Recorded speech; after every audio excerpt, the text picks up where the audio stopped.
So yeah, I made my whole plan around that, and it's exciting and it's really neat. And like I said, I'm not a huge planner, so for me, this is kind of in the very far future, and just I'm not pressed to get this done in 5 years. So we'll kind of see where that goes.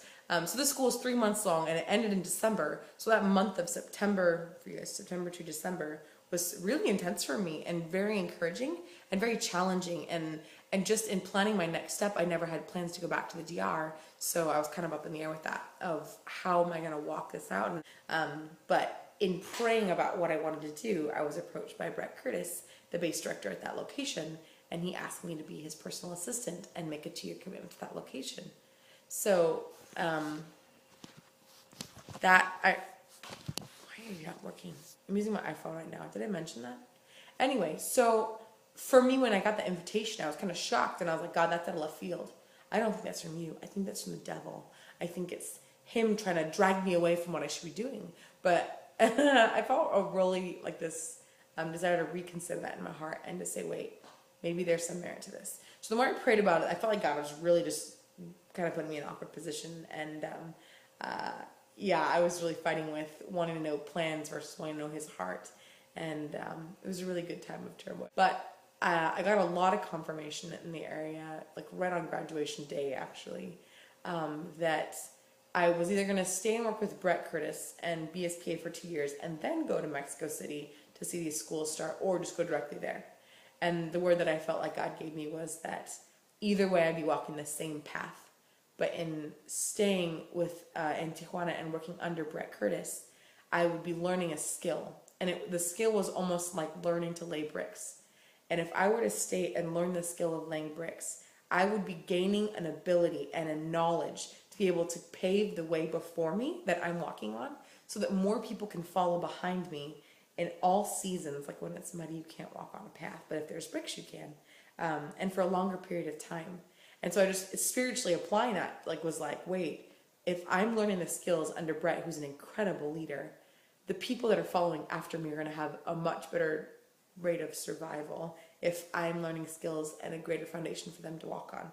And so those were the three, I guess, purposes of paving. And then the 3 cautions I had was that even if it seems completely irrelevant to what I want to be doing, and even if I have to get my hands dirty, that I should never lose sight of why I'm here. And so even in the midst of that, I was pretty positive I was supposed to be staying. But as the trials came, and as the budgets came, and as the leaving that campus came, and all these things, I felt like my confirmation and my assurance of what I was doing dropped down to about 60%. But in faith, I stepped out. I was like, God, I don't really have a no from you, but I don't have a yes. But the last thing I heard was a yes. So I'm going to keep going in this until you tell me something different. And it was very hard for me, because as things started going, I really did start to lose sight of why I was doing this.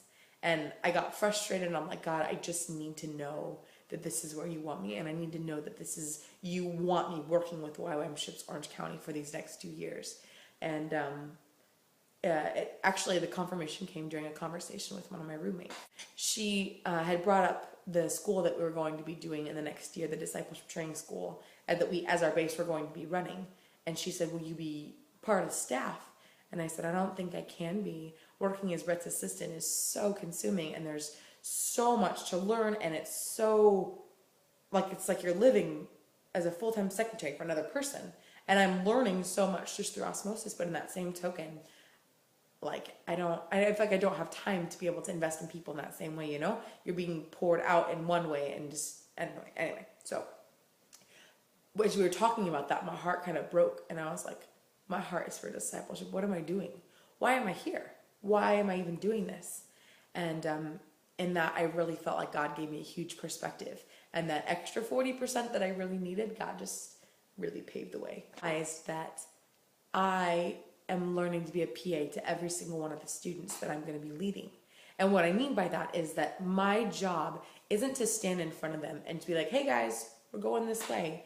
It's much more of being right by their side, encouraging them, challenging them to step it up a level, of protecting them and being their spiritual protection, of praying for them for discernment, that they could hear God's voice in a richer way, but also helping and enabling them to reach the dreams that God has laid on their heart. And in working beside Brett, I feel like that's exactly what I'm doing.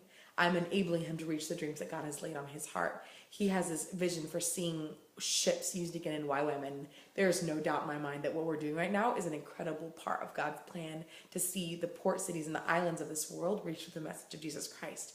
But to be honest, that's not my heart. Like, my passion is not for that, but my passion is to see him growing and protected and enabled. And not that I have any means of protecting him. He's 50 and he's been doing this for years. But I feel like God has put me on his side to understand what real leadership is like, and servant leadership and what that looks like. And of course, through Brett, I'm learning incredible wisdom, and in starting a nonprofit organization within the United States, and in getting visas, and in starting like different huge things. Like, there's so much to learn. But in the same token, like, God is training my heart what it means to serve wholeheartedly, and to understand the workload that a leader carries, and to understand the demands that are going to be placed on me, and growing in the midst of that. So I would say that right now that's kind of been my biggest struggle, and my biggest, I guess, point of revelation is just understanding what it means to lead. So as I one day will hopefully be stepping out to work with these Latin DTSs, I'm going to be able to know that workload and be able to not be overwhelmed by it, or be able to walk out in strength and be like, no, I've been there, done that, and I know what's needed of me right now, and I know what I can handle. So that's what I'm really, really excited. So I made that commitment in January of this year. So technically I still have 12 more months of my commitment to be Brett's PA as personal assistant, to be serving at his side. The couple things that are right now in my mind of like where my heart, my passion comes in the midst of that is there's something about working with these schools that just breaks me inside. And I feel like they're necessary, because when I'm working with schools, it's like that verse in John, when John's saying that I need to become less, that he could become more. And I feel like when I'm working and I'm in the midst of these schools, it's like a constant reminder that I'm being poured out for somebody else's benefit. And it's such an incredible opportunity. And just to see me shutting up and to see God working powerfully through me and around me, it's like my heart comes alive. And the abilities and the strengths that I've been given to serve and to encourage and to bless and to lead and to speak words of truth all of a sudden become incredibly useful. And they're an incredible opportunity. Well, we're going to be starting our school in 45 days, actually. It's going to be a ship's water sports and marine biology DTS held out on Catalina Island, California. We're going to be doing a month out there, spending 2 months after that in Kona, Hawaii, under Lauren Cunningham, the director, I guess he's just the founder of YWAM. He specifically requested that we come over there because he wants to pour into this vision, and this is the first ship's DTS that's been run in, I guess, 9 years since Mercy Ships left YWAM. So he's deliberately wants us out there and asked us and invited us because he wants to pour into us. And so they haven't taught for a week or two in a DTS for a long time, so this is a huge privilege. So then outreach will be on the ships. But in preparing, people ask me, they say, wait, are you doing PA stuff then, or being a DTS leader? And I just look at them and say, I don't know. So it's kind of my turmoil right now of what do I do, and what should I be doing, and what's going to be best. Like, I want to be faithful to my commitment to Brett and being his PA and being in that position of receiving and learning still. But I don't want to miss out on what I could be doing too. So if you guys could be lifting that up in prayer, that would be great. I know I'm going to be very immersed in the DTS no matter what. We are going to be living on the island, and I'm going to be surrounded with the students, and I'm going to have, even if I am just strictly his PA, I'll probably be doing like 20% working with DTSs and having one-on-one mentoring with some of the students. There's going to be between 20 and 30 students in this upcoming school. So yeah, so that's a huge chunk in one, and I hope this video is not too long already. But a couple prayer requests you guys could be lifting up for me would be the following. A couple things that I would really, really love you guys' prayer for this last session of praying for me. The first one would be preparation in my heart and in just my abilities for the future. That in the midst of everything right now, that I would still be learning skills and learning things that I need to know for the future. Also, one of the confirmations that I had was just to not lose sight of why I'm here. And so if you guys could just really take some time to pray into that, that I wouldn't lose sight of why I'm here or what I'm doing or what the purpose of this whole thing is. But then I keep my eyes on the whole reason he has me here. Thank you guys so much for praying for me. I really appreciate it. I hope to hear from you guys on Facebook. If you guys got any specific like opinions or questions you have for me, please shoot them to me. I love to hear from you guys. So I think that's all. All right. Have a great day, guys, or evening. It's evening over there. Have a great evening, and yeah, look forward to hearing from you.